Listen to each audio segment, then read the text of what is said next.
on Thursday. Thank you very much, everybody, for coming and registering today. My name is Mariette Abrams, the CEO and founder of Qina, for those who don't know me. And today we organized this webinar because all of us have been on at numerous events.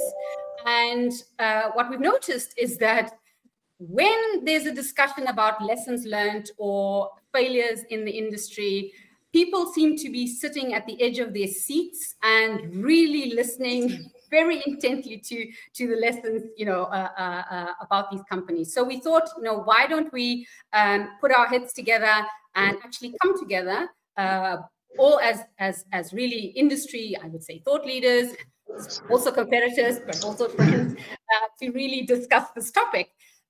Because I think many people would benefit from our discussion. So just some housekeeping. As I said, please mute yourself so that we don't have background noise. If you don't want to be on the recording, please switch off your video. You might find it a little bit distracting as people join, that the screen might move around or you'll see more icons. Please just ignore it. There's nothing I can do about that. That's how the platform is set up. But what you will see is just a little screen of the slide that you can see our images there, and also the four of us that will be discussing. We will be spotlighted, so that won't shift. If you have any questions, please type them in the chat box. So we won't have a live Q&A with the audience, but we will, if there is an interesting question as we are going through the different companies, for example, that you have the opportunity to ask a question. If we don't get to it by the end of the hour, and we really hope that to finish by 2 o'clock, because we know everybody's busy, then we can always get back to you with the answers or our opinions as well. So with that, I've already introduced myself, so I'll just ask the other team members also to introduce themselves. I'll start with Luke. You are at the top of my screen. Yes, thank you, Marietta. Good afternoon, or good morning, or good evening, wherever you are. My name is Luke Pijls. I'm a nutrition scientist and regulatory affairs specialist by now. I have a company called Look Into Food, and have been involved in quite some initiatives on personalized nutrition, including especially as a senior scientific officer for CRISPR, which we'll come back to in a moment. So I'll leave it there for the moment, I think. Thank you, Mariette. Thanks. Josh? Yeah, sure. Good morning or good afternoon, depending on where you're calling in from. I'm Josh Anthony. I'm the founder and CEO of Lumen. We're business-to-business, personalized nutrition health consulting company, really helping businesses that want to participate more fully in personalized nutrition, whether that be helping them with strategy, consumer insights, or helping with product and service development. Also, former co-founder and chief science officer for the personalized nutrition company Habit, that we'll be talking about in a bit, and also spent some time with some bigger companies too. So whether it's been Fortune 500 companies or startups, really my passion for the last 25 years has been translating science into products and services that help people live a healthier life. Thanks, Josh. Matt? Yes, Naar Klauwers. I am a nutritionist by training. Worked for the industry for about a decade, then switched to research and innovation, working for TNO, the Dutch Organization for Applied Scientific Research. I set up a large research consortium on personalized nutrition and health there. So that kind of set me on that path for personalized nutrition. I then joined and also co-founded a startup in personalized nutrition called Hub. That failed. So that's one of the failures or fuck-ups we're going to talk about. Now we can say fuck-ups, right? When we're amongst advertising is gone now. Yeah. So that was definitely one of the failures. And after that ended, I set up my own consultancy, which is NCNC Nutrition Consultancy, in which I help basically companies and research organizations find their way in the field of personalized nutrition, helping them with strategic advice. Great. Thank you. So how this will work today is that we will go through a number of companies. We will spend around 10 minutes per company. We want to get as many as possible in there. So we'll have a short just in terms of what the company did, and then we'll go immediately into kind of a panel discussion about what we saw from our very own lenses, what went wrong with the company and what were the lessons to be learned. I just wanted to quickly, can you see the slides? Yeah, can you see that? The market slide? Okay, great. So I wanted to quickly go through what we see in terms of the market. This gives you a snapshot of the market currently, the personalized nutrition industry. At the moment, we're seeing kind of the value of the industry anywhere from, I think, 3 billion to about 11 billion. There are a wide range of numbers out there. At the moment, what we do at Qina is track the personalized nutrition industry. So we've got around 670 companies on the industry in the industry that we're tracking and of course curating so that we can see how the evolution is happening within the market. And you can see just from the number of launches there that of course the launches have reduced over the last few years, but we see really interesting trends and shifts within the industry in terms of how the companies are evolving their products and their solutions, what they are adding, what they are removing, what is trending. So it's really not a stagnant market or a stagnant industry at all. It's moving all the time. And so just to make sure that we won't be sharing any confidential information. None of us want to get sued. So anything is really publicly available, but we also have, of course, been involved in many of these companies. And so we can provide our personal opinion. We will also share some of the links that are related to the companies that we will be discussing. So first up, I'm going to stop sharing here. Otherwise I can't see myself. Is HUP. So, Nad, I'll hand over to you and put up the first slide there. Can you see that? Thanks, Nad. Yes, I would say HUP was, before I started, was quite a straightforward, I would say, idea of making it easier for people to order food, for instance, from a retailer. So helping people with the all-important question of what are we going to eat tonight. Well, I obviously, when I entered and started the discussions with the original founder, I brought in that people don't just want food; they also want health, and they want to get some help also in finding healthy solutions that fit their personal needs. So basically, making it more personalized. And the idea basically.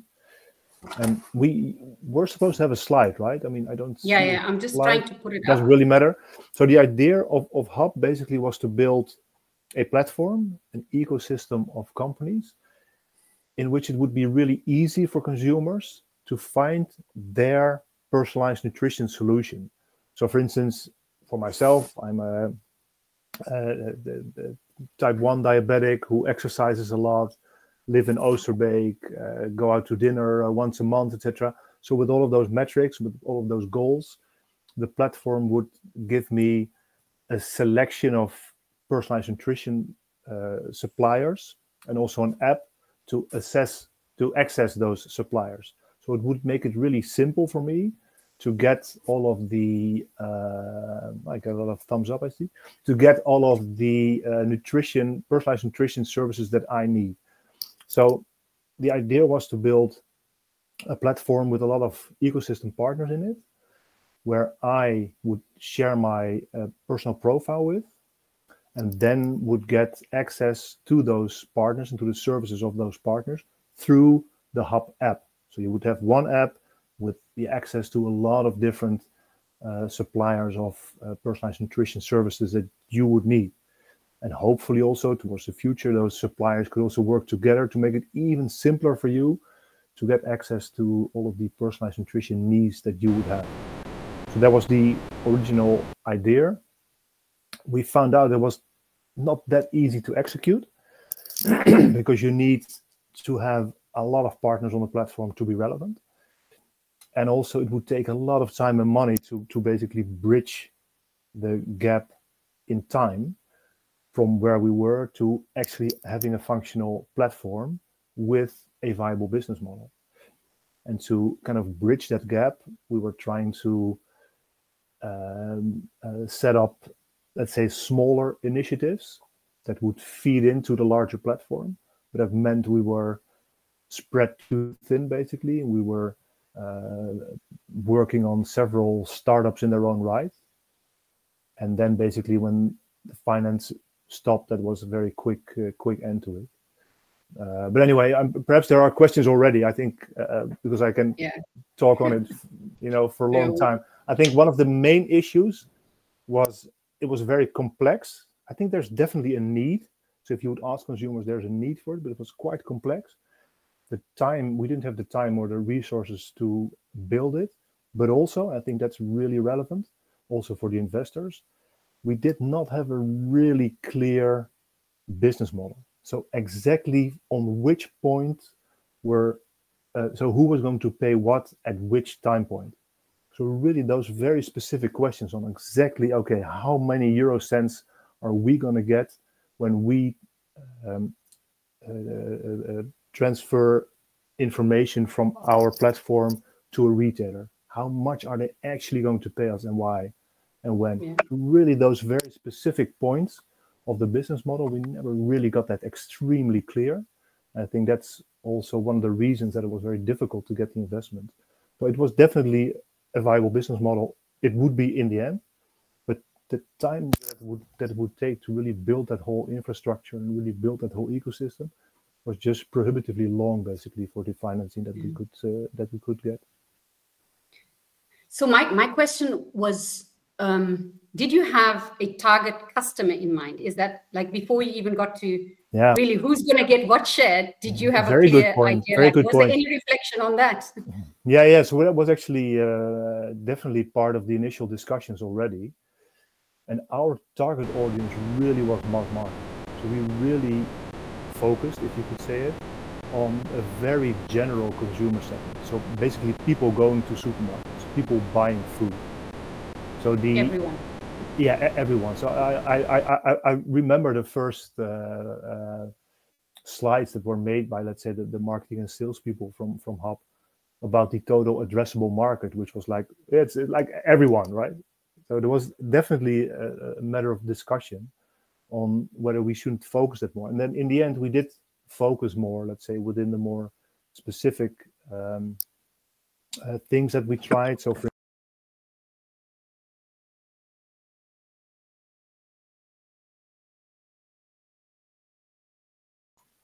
okay. Yes. Don't know why, but yeah. So so we focus definitely more on specific target audiences, like people with pre-diabetes or children with overweight. But in the beginning, it was, let's say, let's try to get everyone. And for me, so one of the learnings for me, what I also give to other companies as an advice, is that's not very good strategy to try to be everything for everyone. Yeah. It's just too hard to be clear to such a broad audience. It's very difficult. I mean, it's definitely possible and it could be a success, but it takes so much time and money to get there. Yeah. Can I ask? May I? Yes. Yeah. So now my question is indeed the target audience or the consumers of Hub were really the consumers, the people who wanted to know what to eat and when and how, and not really like a coach, a personal coach, a dietitian, not the professionals who then work with your tools for the sake of their clients. That was not. Yeah, no, it was business to consumer. Yeah, so it wasn't business to business. Yeah. Is that correct? Okay, yeah. Interesting. Yeah, and might that have made I don't know, would that have made a difference? Was that had you deliberately chosen for that, or might it have been an option? How do you, looking back, how do you? Yeah, I think, let's say the business to business or business to consumer is definitely what you see a lot in the industry now. But for us, we really wanted to make a consumer platform. And with a business to business approach for a consumer platform, you're basically introducing another barrier for consumers to enter that platform. right? So the idea was that it was very simple to enter, and very open, and very low threshold. And if you would do it via coaches, etc., you would really limit your target audience. Whereas, as I said, the target audience in the beginning was very, very broad. See that. Okay, I see. Thank you. Nard, I had a question for you. We've been doing a lot of work looking, it's particularly in the US, in terms of what US consumers are willing to pay for personalized services. I know you said you never got to a point where you really nailed your business model, but did you get a sense in terms of what people were willing to pay and whether or not that would be a sustainable business for you?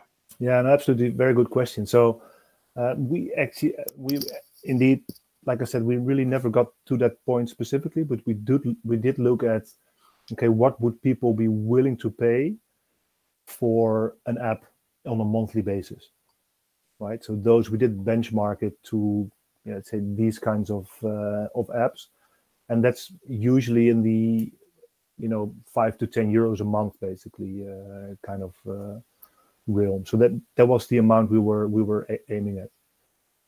And I think personally that to have sustainable business for 5 to 10 euros a month, you would really have to add quite a lot of value. I mean, I personally am paying for one app, which is my Strava, which is, it tracks my cycling, etc.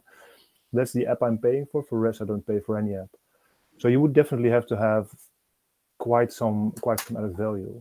And I think that that's also one of the challenges for many personalized nutrition companies, that, I mean, the initial uptake is quite high. So people are definitely willing. I mean, you've definitely seen that in your data as well, George.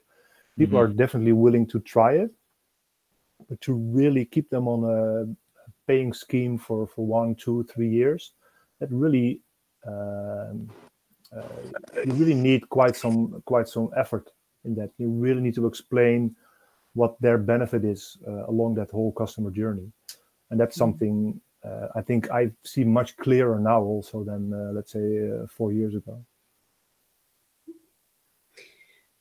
I also had a question, also following up from Josh's one, because do you think that consumers are ready for this ecosystems approach? Because people are, like you say, like you just have your Strava and you go to your phone and then you like just click on it. Like what was your vision about? Would it be dynamic, or would, like, how aware and were consumers when you spoke to them, if you spoke to them, and did they get the concept?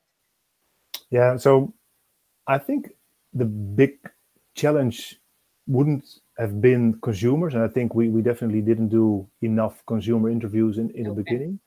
But I think the problem wouldn't even have been the consumers. The big problem, and I also saw that in the research program that I set up for TNO, the Personalized Nutrition Health Research Program, where one of the work packages was actually on innovative business models. And we saw there that even in a sandbox environment of a research program, it was very difficult for companies to work together, to really work together and to really integrate their business models for a consumer, to together make a better proposition for the consumer. So that, I think, would have been one of the really big challenges, to see how these companies could really work together. For a consumer, the idea was that all of that was under the bonnet, so behind the curtains kind of thing. Yeah. So for them, it would be extremely low threshold, extremely simple, and basically their interaction would be with the Hub app, and everything, all the other things would happen under the bonnet, basically. Yeah. So for the consumer acceptance, I didn't really see the problem there. The problem was for us to get the companies there, to see that they were good companies, to see how they could work together, and also to, in the end, get financial rewards from those companies, right? Yeah. So that's very interesting. Can I ask another question? 1 minute. Okay. There were basically 2 questions. One is, so the key thing that basically you were offering to the consumer, was it related to health, fitness, or more convenience, was one question. And secondly, how did you decide and figure out what to include in the Hub platform, what to include in the ecosystem? Meaning, Some things, there's so much stuff out there. A lot of it doesn't make any sense. It's just baked air. And there's some useful, actually powerful, relevant things that actually add something meaningful to what you would do without those algorithms and the decision rules and all that. How did you decide what to include and how to leave out the rubbish? Yeah, no, very relevant points and also points of discussion. So on the first, that's a bit of a ethical question also. So what are we going to offer? So for me, even though I'm a nutritionist and really health focused, I would say this is a personalized platform looking to empower consumers. So for me, I thought it was really important to be able to give what consumers actually wanted from us. So whether it be convenience, if consumers wanted a really convenience package where we would take care of their weekly barbecue, not healthy, not sustainable, I think we would have been able to do that. And I also think we should have done that because it's a personalization platform. And if that's their personal goal, if that's their personal need, then I think we should be able to do that as help. And still, on the background, you could have your sustainability and health goals. But I really believe that pushing sustainability and health onto people is really a bad idea. Then on to the second question, that's also something we're going to discuss in the light of CRISPR. Let's say, who are you going to let onto your platform? And another very interesting discussion is if you have got two retailers with the same price for the same tomatoes, who are you going to choose? And to be honest, so let's keep that one. Yeah, okay. Let's keep that one. Okay. So thanks for that, Nat. Very interesting. We're going to move over to Habit and Josh. And I'm going to stop sharing here and then go over to the next one. So you can start, Josh. Yeah, sure thing. So habit, there is a lot about habit that I'm really proud of. I mean, personally is one of the highlights of my career. It doesn't mean that I didn't have some really spectacular F-ups along the way.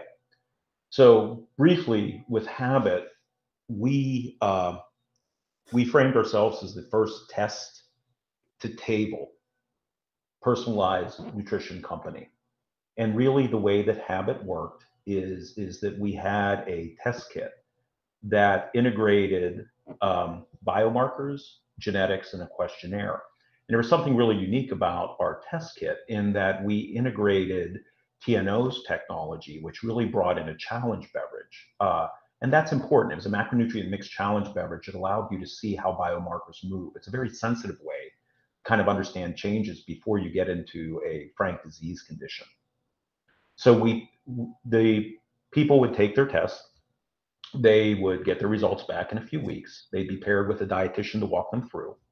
They'd be given a personalized plan in terms of what types of foods to follow, specific hero foods that would fit into their diet, their macronutrient and the caloric totals. And they would also then, in the Bay Area, we piloted personalized fresh meals, which was very popular. So literally it was a test to table program. The one thing that I'll say is like that an F-up that I'll own is that I became very obsessed at the time with looking at what was out there, what existed in the personalized nutrition space, and feeling that the problem was that the assessments were too limited, that they weren't giving a really holistic view of an individual's health. And that led to us building what really was the state-of-the-art test at the time. The learning or the F-up is that complicated and expensive test kits can actually create barriers to entry. I think that personalized nutrition has to be looked at as a relationship with the individual. It's dating. You need to start slowly. And having somebody literally giving us their DNA, their blood, hours to take this test, weeks to get the information back. And for some consumers, not feeling that the information was as personalized as maybe it could be, in some cases due to regulations, in some cases due to just, us refining our messaging, was a miss. We needed to have some way to let consumers begin that interaction with us, really understanding maybe their preferences or their needs based off of an initial survey, and then sell them up to the test kit. The other problem that we did have in that context is that even at $300, that test kit, it was difficult to get it to be profitable out of the gate, which created a strain for us. So having some easier ways for engagement and communication so that people could feel heard and that they could be getting some benefit could have been a great on-ramping for getting more people on the platform and then moving to more sophisticated testing. So the important point in all of this, from my perspective, it's the testing and the quality of the testing and using, I think, a challenge beverage to, even to this day, or a challenge test. I really do think it is one of the absolute best ways to get a view of where somebody's health stands. However, doing that in the absence of really targeting a specific goal or specific need or somebody feeling heard creates unnecessary barriers to bringing people on board and delivering against their needs. So let me just pause there in the interest of time for questions. I mean, I could go through, I could probably talk for hours about learning, and honestly, I don't think I could be as effective as what I do now if I didn't have that experience. But happy to kind of talk through some of the different parts there. And perhaps can I? Oh, sorry, Maria. Perhaps I can add one thing, because on the I think there's another added problem apart from the barrier to entry. Also, the $300 and the time it took to test was also a bias, because it would bias enormously towards people who were really interested in their health. I actually remember talking to actual real people when I was at Mountain View visiting the Google site for one of the projects, and meeting the habit users in the wild. So they went through all that trouble, they got their advice with the hero foods, they looked at it and said, I'm already doing this. So adding the value on that really top of the pyramid group that was actually deciding to go through all that trouble to get the personalized advice is really difficult, right? So also that added value, that difference between what people actually need. So it is more difficult, let's say, to make those people excited with the advice that you give them, because they're already doing that. Yeah, I think so. Nard, to your point, I just like that's one, definitely one level deeper. The testing that we have, as you know, right? Because I mean, we were working together, and I think Tim was on the call too at the time. In terms of developing this, it really, really did a great service for people that were probably looking at or concerned about prevention. So, if you're looking at cardiovascular health, metabolic health, I mean, it was tremendously insightful. The price point pushed us more toward kind of to your point, a healthier, wealthier, performance-oriented consumer, under which circumstances, based a bit on markers, based a bit on what we could communicate. You're right. We did get that feedback. They're like, I'm eating my salmon, I'm getting my fiber, I'm exercising. How can you help me differentiate? And I think with taking a little bit more time to get that input on the front end, we could have done a better job on the back end with how we communicate with them, or even in terms of who we pair them with, right? With respect to the dietitians and health coaches we had. We definitely had some that were more probably in kind of that had more of a medical nutritional background, where others had more of a performance background or coaching background. And I think those types of like small changes, no real additional cost, but could have made a big difference in terms of our ability to sustain engagement. And engagement is one of the biggest challenges in this space. And we had part of that problem with habit as well.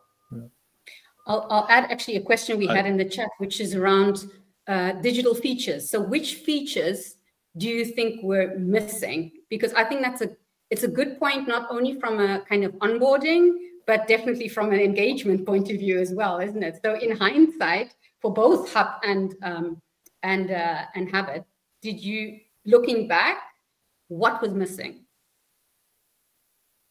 Josh? I have one really, yeah, I'm sorry, I put myself on mute for a minute. I have one thing that when we got a new chief marketing officer in that was really simple but transformative for us, is we would make these lists of recommendations and recipes coming off of that. We added a order now button.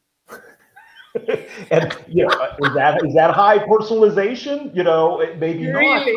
not. But again, it's sort of meeting consumers where they're at. It's kind of like, okay, I can order this from Amazon, and we just made it easy. We eliminated a barrier. So I mean, sometimes, you know, like it's extremely important to never, you know, like at every step of the consumer journey, to kind of understand what steps they're going through and where are you creating unnecessary barriers. Yeah. So that one was simple but transformative for us. Yeah, yeah. Nat, did you have any lessons in terms of features? Yeah, I mean, I think the single most important lesson that we had, because we never got through the testing phase, but that you really need a very smooth UX. So you really need a very smooth working app.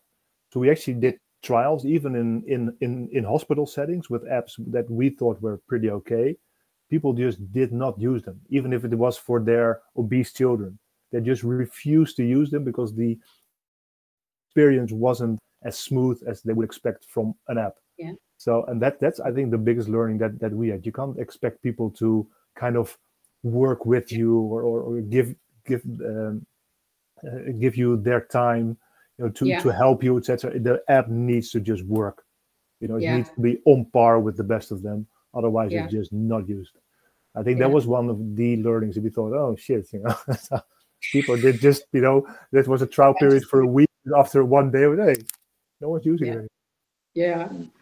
Can I add a perspective? Yeah. So I think so. I understand indeed that indeed you need to have the right features. The app needs to work smoothly and everything, and needs to be offered in a way that's appealing. But behind that, of course, and we've been alluding to that, there is the substance. And indeed, if you have all the right features and a smooth app, and people order and pay their dues, and they end up getting an advice to eat what they're already eating, then you can have features as much as you want. It will be frustrating and disappointing for people. So I think, and then I come back to the substance, maybe also we'll come back to that also for Chris, but the question always behind, I think, is for people, just from the scientific nutrition science point of view, if someone is already very aware of what to eat, and the habit target people will have been like that, they probably eat their vegetables and legumes and whole grain and not too much animal fat and all that. What is the on top of, if people would eat along these common one-size-fits-all food-based dietary guidelines, if they already adhere to them, follow them, what can you then add with specifying within all these already known one-size-fits-all dietary guidelines? What can you know, turning some buttons in that really make your health or your well-being or whatever even better? I think this is difficult to put the finger on, which is therefore difficult to all in some cases to show what is the substance, the meaningful, what does it add to what we already know, the one size fits all. I don't know, George, Nat, how do you see that? Or, how do you see that? Yeah, I'll start on that a bit. So a really positive thing about Habit is, you know, we ran a large clinical study and it worked. And that, you know, that's important. Which one you referred to, George? Sorry, which study you mentioned? Yeah. Okay. So we ran a large workplace study and we actually saw positive results. And the way that we managed that is that we worked within dietary guidance, but did personalization within that. One of the interesting things about that is we actually showed that not only did people get closer to their personalized recommendations, but they actually ended up eating more consistently with overall dietary guidance. I think it's an important aspect because a lot of times people think that personalized nutrition could run afoul of dietary guidance. And actually, we saw a 20% reduction in sodium intake, 20% reduction in sugar, increases in fiber, increases in fruits and vegetables, which was positive. And we also saw positive changes in terms of things like weight loss, body composition, changes in overall cholesterol, LDL cholesterol. So just, kind of rattling off a few. So so the first point of it is one, I think that we can do personalization responsibly within dietary guidance and see positive outcomes. But there's a second part to this too.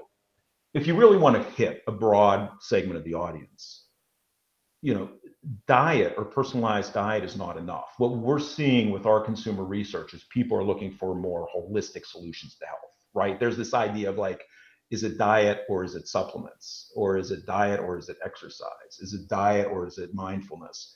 And really where the consumers are today is they're looking for that more holistic and complete picture. You still have to start small, but if you are just, if you're a program and you're just going after diet, in most cases, it's probably not going to be enough. And this actually gets back to Mariette's point about the ecosystem, right? I don't think that by and large, people are looking for somebody to bring this all together. From my perspective, a fundamental failure of personalized nutrition up to this point is people haven't been successful at doing that because they trip over their brand, right? They want to put their brand in the center instead of how does this work for the consumer. If we can overcome that, I think we're going to be in a different place. Sorry, Luke. No, that's fine. I'm gonna stop you there because we're gonna hit over to the next one. So, Luke, I'm gonna give you the mic and put up the slide. You can start. Thank you. Let me unmute myself. That helps. So, thank you. Yes. Let me describe my involvement in another enterprise in the world of personalized nutrition.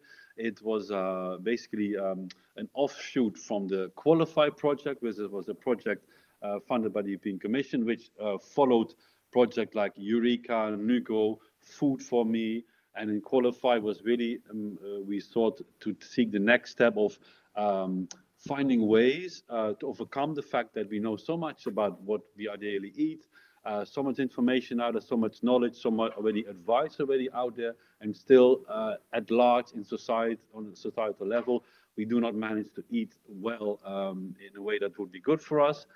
And one offshoot from the Qualify project was CRISPR. CRISPR, and there's a slide you see. Let me see. I'm going to try. Yeah. Well, it's gone now. So in CRISPR really was meant as a platform. It kind of has similarity with Hub, but it differed from the fact that it was a platform where indeed we wanted to bring together all kind of data sets that could help to personalize nutrition targets or approach for someone, knowledge rules, algorithms that could help for individual people to have targets and ways of getting there that would be more efficient and effective than the one size fits all. So that was the purpose of CRISPR, to bring to have all these inputs come together there. And then two barriers were to be overcome. That was the purpose of CRISPR. One barrier was that many of the data, rules, algorithms, data sets that could help to personalize your nutrition approach, they couldn't communicate with each other, couldn't be combined. Whereas the whole purpose was to bring together the best of what was out there and make it communicate with each other. So challenge one was to really, it was a big IT technical exercise to make this, to translate this in the same language so they can talk with each other and can be used on the other end. And the second objective was, and that was my main role, that, as I mentioned before, there's of course a lot of, with all respect, there's a lot of nonsense out there. The world and the internet is full of senseless stuff, baked air and pointless things there. And there's good stuff there. And we wanted in CRISPR, we wanted to have good stuff in there and stuff that actually was meaningfully added something to what we already had in there. And my task was to give shape, to select kaf from the koren, we say in Dutch, to really have people offer stuff to be included. And it was my role to develop an approach to distinguish what is useful, what adds something meaningful, what doesn't. And then after that step, it was business to business. We had then a joint package of all the good stuff that's out there to offer to healthcare professionals, to dietitians, personal coaches, fitness coaches, people to use that for their clients. And indeed, and then one thing, and then you can bombard your questions. What I had developed, basically, we had an open approach for the quality assessment. Basically, what my approach was to really to say, okay, someone comes to CRISPR with their data set, their algorithm, their knowledge rules. The question, we would put the onus on them, say, okay, you come here, you have something meaningful to add to CRISPR. You will be, once we let you in, our clients will pay for using your whatever you have to offer. Please show us, the onus we put on them, show us how do you know that what you're offering, the data, the knowledge rules, algorithm, add something to the personalization with a certain benefit to what's already. Show it to us, show it how it works, and show us how you know the added value it has. And there we kind of stagnated, and then I'll come to why it didn't happen yet. It kind of stagnated because one thing I remember that it was a bit difficult, it was even sensitive. Not everyone agreed that we would ask that question because serious people came to ask. We shouldn't question them, so there was a tension there. There was 1 out of 3. Second was that it was a big effort to make everything communicate with each other, and they need a lot of funds, and you need to get the funds, you need to have something working and start selling to have the funds to make it better or proper. And thirdly, there was a really dependence on one person, too much on one person, pushing, pulling. The late Jo Goossens, he unfortunately passed away, which was another very sad and complicating factor for continuing CRISPR. And maybe I'll leave it there and you can ask me what other questions you have. Thank you. Josh, you want to kick off? Yeah, look, I think very important that you're talking about how it stagnated there, and you gave some of the challenges or some of the reasons that you didn't respond. Give me one thing you would have done differently, and how would you have done it? Yeah, very good question. Well, first I would like to say that I still think, and we all think, I think the concept is really good to have a place where you bring the good stuff that's out there together with a quality check that you can rely upon. So I think the concept is good. So that we avoid selling baked air to people, and we avoid bothering people with paying money or with doing effort for something that leads to nothing. So having said that, how we do it differently? Well, it would have been solved, I guess, if there had been more investors to sort everything out, to not depend on selling already, but to have more investments to take the product to another level. So it would be good enough to be sold at a larger scale. And secondly, yeah, I think it was a too small group, and we needed, I guess, to overcome the fact that it depended too much on one person. We should have had more people really with the drive to make it happen, and more than we had. Yeah, I think that's the key thing. And then also maybe thirdly, what really I thought was hindering that some of us were, not me, but some of us were embarrassed, were a bit, didn't want to put too much pressure on the people that often they knew coming to CRISPR to say, sorry, to insist, you need to show us what you bring adds to what we know, and you need to show us how you know, so we can all see and be convinced that it actually adds something meaningful to what's already out there. And there was too much hesitation, I think, to insist on that. That's I think in those areas we would need to do it differently if we would do it again, I think. Yeah. Now, did you have a question? No, definitely. I mean, it resonates with me also because we have had a lot of the same discussions for Hub, because it was also a platform idea. Obviously, I was also aware of what CRISPR was doing, have been involved a little bit in that project. And one of the questions also was, what were your criteria? And we discussed it, but we hadn't decided on any criteria for companies to join the Hub platform. There was basically we'll cross that bridge when we get there kind of issue. But it is in any way really difficult. And I know Mariette has tried also to weigh, let's say, the quality of the companies on the Qina platform with a set of criteria, but there's always some subjectivity in it. And indeed, I mean, for people joining the platform, it's all fine, but for the one you deny access, you know, there's friction there. There's a lot of friction. And another, let's say, challenge that you have, once you have, let's say, 10 companies in the platform, that's still okay. You can kind of manually see who does what. For 100, it gets a bit more difficult. If you got 10,000, so how are you going to make the choice, you know, to get 4 or 5 companies out of that 10,000 that are ideal for me, right? So you need some kind of automation to weigh and to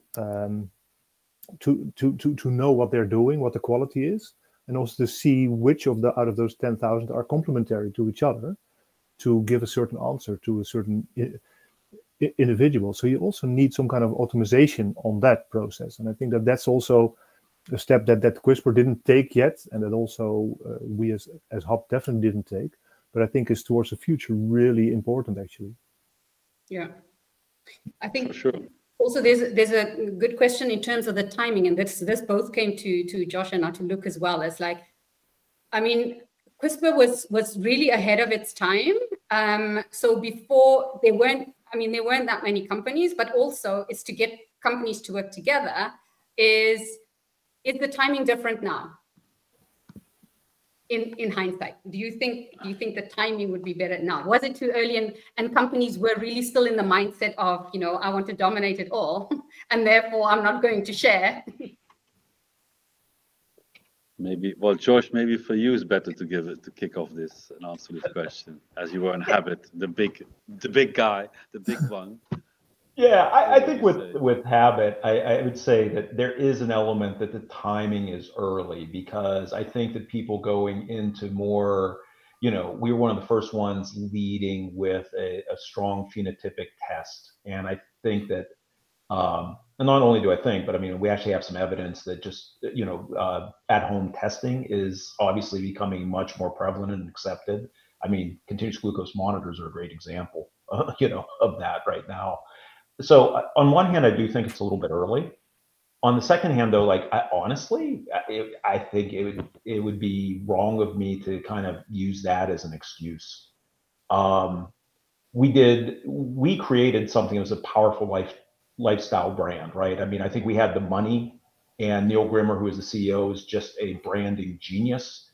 I think we were the first to make personalized nutrition cool. And I don't think that any, you know, people like, you know, loved our swag and wanted to be part of, as he used to refer to, kind of that habit tribe.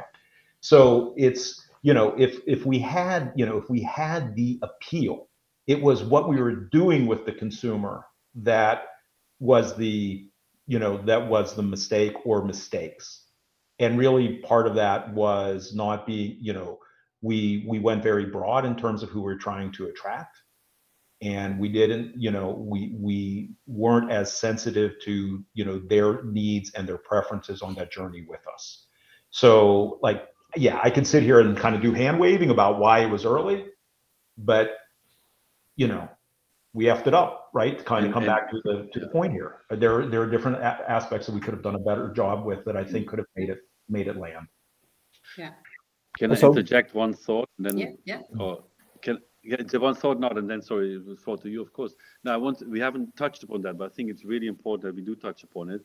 That now we've talked about personal nutrition, mainly in the form of we personalize, and I talked with Mariette and Mark already about that. We talk about the personalization and the further making the targets individually personalized, more precise. That's one thing of personalization. But the other thing is that even if you just take the one size fits all dietary guidelines, all of us, we eat what we eat, and we have our personalized gap, if you like, between what we eat, which is different for all of us, and the one size fits all dietary guidelines. I think we saw that in food for me also, having the personalized approach, not so much for personalizing our targets, but for personalizing the way how we make our personal gap between what we eat and the one size fits all small, and what do you need to work on that gap to make it smaller versus what would I need. That's probably an equally, if not even more important, way of doing personalized nutrition. I just want to mention it and see what if you echo that or not. Yeah, absolutely. No? I think that also that was one of the let's say USPs, one of these strong points of Hub. I think is that the original idea was to make that much simpler for people. So it would be much simpler to get healthy recipes. It would be much simpler to get those healthy groceries delivered to your home. It would be much simpler in the restaurant you go to regularly to find the meals that would fit your individual gap, basically. And I think also what we have learned even more last couple of years is that personalization is definitely not only about the biology, but definitely also about the psychology, right? So knowing the individual, dials to turn to get people motivated to change their behavior and to maintain that change in behavior. And that aspect of personalization is really important. I think a lot of the early companies missed that. Also because a lot of the early founders were believers. They were really tech savvy biologists or nutritionists or often like computer scientists or something that found their way to health, etc., and that wanted to sell that to everyone else, but basically to everyone else who was just like them. And that would limit their target audience to people just like them, which is just a small target audience, which you still see. I think there's a lot of companies catering for smaller target audiences. Yeah, which is a great segue because we have like 9 minutes left. So I do want to get in kind of what the future is and what all the audience should be thinking about all these lessons about engagement, the right target audience, the technology needs to be smooth.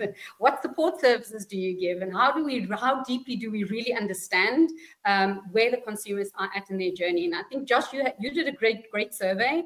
I'm going to put up the slide, but I was wondering if you could talk a little bit about what you learned, because that was very interesting in terms of, our perception of what the consumers out there think about personalized nutrition and what they want is maybe very different from what happens inside the offices, So I'm going to put up the slide, but you can start talking. Yeah, for sure. So we've started down had a lot of frustration in just trying to kind of understand more about personalized nutrition consumers, because as Mariette said, you're talking about a $3 to $11 billion market.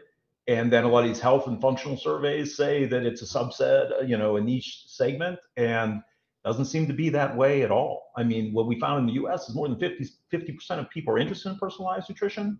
And actually about 12 to 15% of people have used the service. So we actually went out and talked to personalized nutrition, personalized supplement, personalized exercise, and personalized well-being users, and developed a very comprehensive database. And we're gearing up to do our next round of the survey soon. But one of the things that's really important is there's this idea that personalized nutrition is for the relatively healthy and wealthy. And that may be in a lot of cases who can afford it. But one of the most important things that we found is that disproportionately in the US, the interest is highest among people making less than $100,000 a year. So if you look at the I know this is a little bit small, but let me just kind of give you the key takeaway. That if you look at the representation of the US Census versus interest, the interest is actually higher in people making less than $100,000. And although it is the people making 150,000 or more that are the ones that are buying it.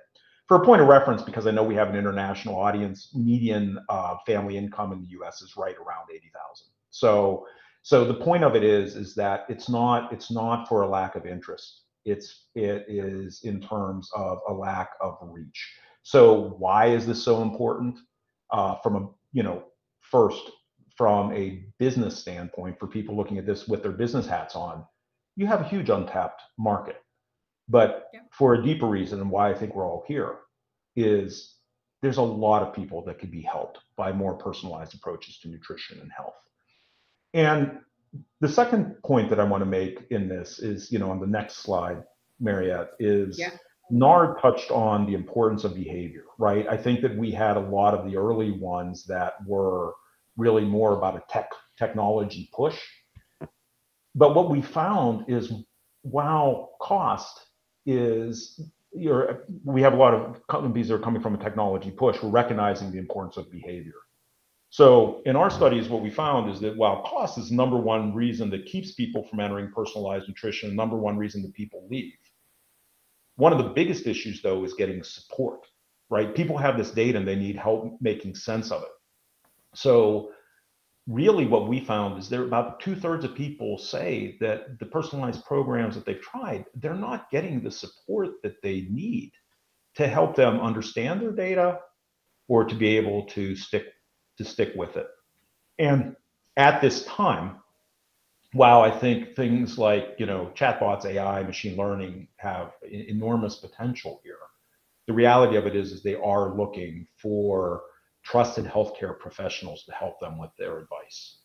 So is there a way that we can kind of be thinking about how do we create those touch points in between appointments so that they have a trusted source behind the recommendations?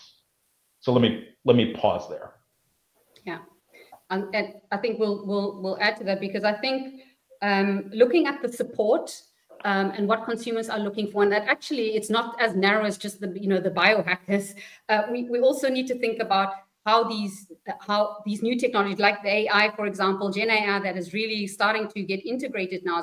How does the regulation fit into that? Because we haven't even touched on that yet.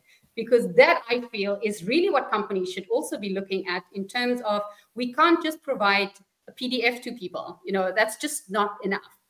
Providing a poll pack is not enough anymore. Like, we should really be going beyond that, because even McKinsey recently said, consumers are interested in choosing food, beverages based on their biomarkers, but that also means that you are now increasing your regulatory risk in terms of the AI Act that's just come into force, medical foods, supplements, providing medical nutrition advice.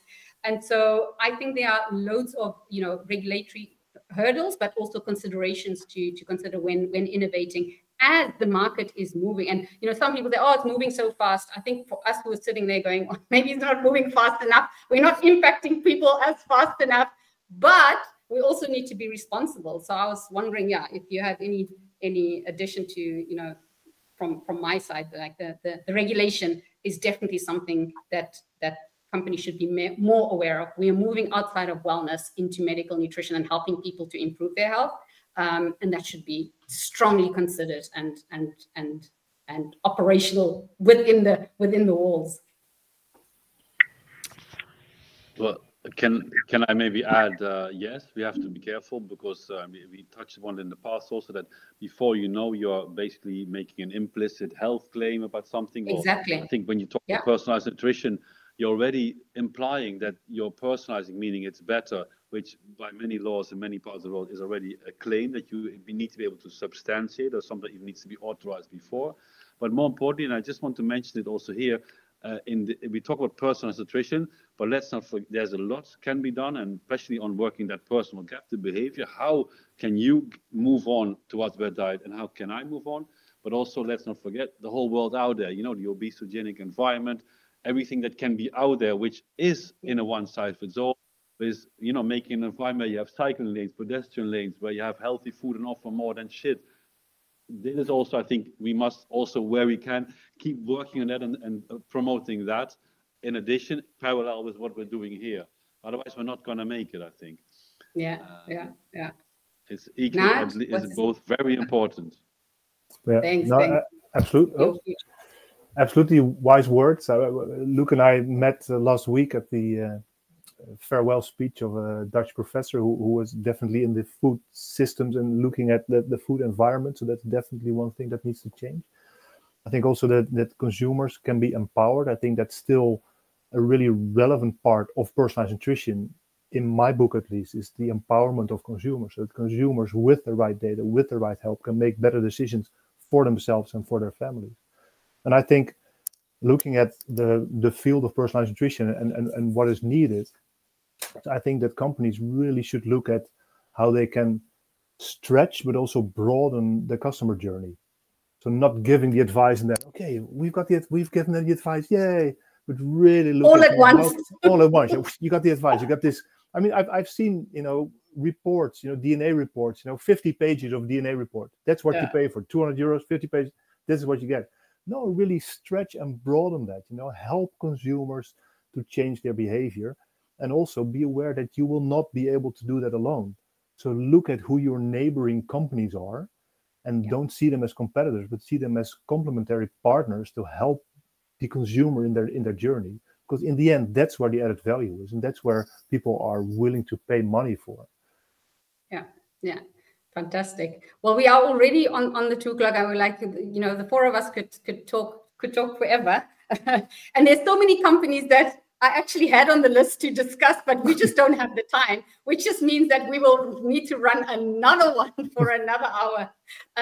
But on that note, I'm going to, Gustavo, if you can put your question in the chat, that would be great.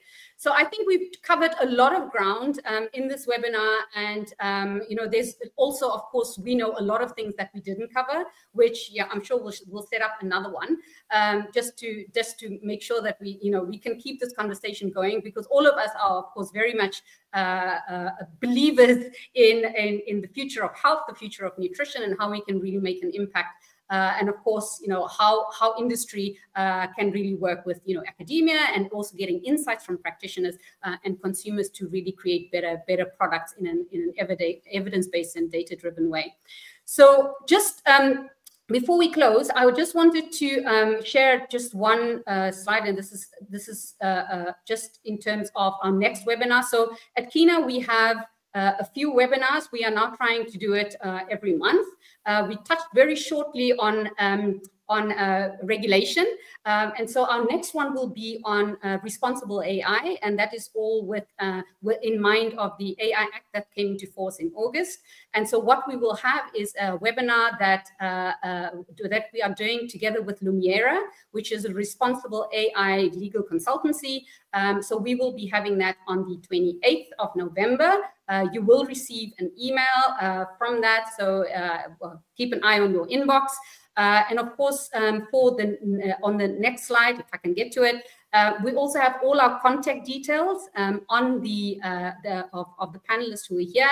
There's also a discount code from Josh from the company in Lumen of that consumer survey that we also discussed. So that should give you great insight and and ways of how to plan for the future. So that discount code will also be posted in our follow-up emails. And of course, also we have the Qina platform. So we have this subscription that you can sign up to, where you can get access to our weekly newsletters and these kind of webinars and our trend report. The prices is going up in January, so do make sure that you check that out as well. The link, I'm sure, is in the chat box. So I thank you very much for attending today. I hope you found it insightful. Thanks to everybody on the panel also. We definitely need to do it again. There's so many questions that came in the chat that we didn't get to cover, but we promised we'd keep it to 1 hour. So I thank you very much and see you on the next one. Yeah, no. Thanks so much for everyone. Bye-bye. Bye. Bye.